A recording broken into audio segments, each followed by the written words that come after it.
राधे राधे भक्तों, जय जय श्री राधे जी। आप सभी को पापा कुंचा एकादशी की बहुत बहुत शुभकामनाएं।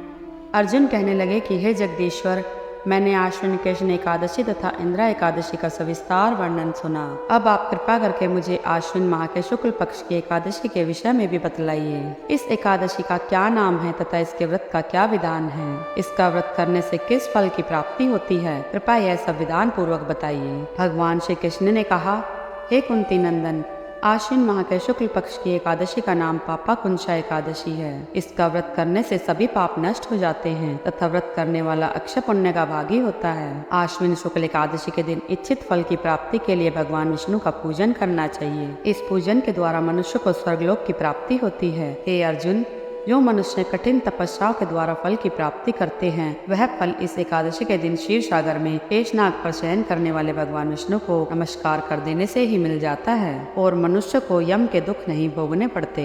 मनुष्य को पापों से बचने का दृढ़ संकल्प करना चाहिए। भगवान विष्णु का ध्यान स्मरण किसी भी रूप में सुखदायक और पाप नाशक है, परंतु पापा कुंचा एकादशी के दिन प्रभु का स्मरण कीर्तन सभी क्लेशों व पापों का शमन कर देता है। पापा कुंचा एकादशी व्रत कथा। प्राचीन समय में विंध्य पर्वत पर क्रोधन नाम का एक बहेलिया रहता था। वह बड़ा क्रूर था। उसका सारा जीवन हिंसा, लूटपाट, मद्यपान और गलत संगति पाप कर्मों में बीता। जब उसका अंतिम समय आया तब यमराज के दूत बहेलिया को लेने आए और दूत ने बहेलिया से कहा कि कल तुम्हारे जीवन का अंतिम दिन है, हम तुम्हें कल लेने आएंगे। यह बात सुनकर बहेलिया बहुत भयभीत हुआ और महर्षि अंगिरा के आश्रम में पहुंचा और महर्षि अंगिरा के चरणों पर गिरकर प्रार्थना करने लगा, हे ऋषिवर, मैंने जीवन भर पाप कर्म ही किए हैं।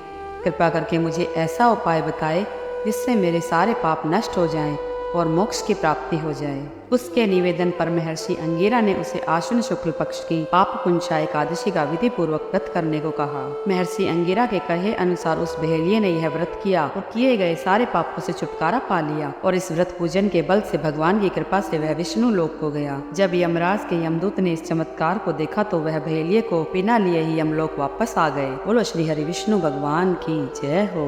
एकादशी महारानी की जय हो।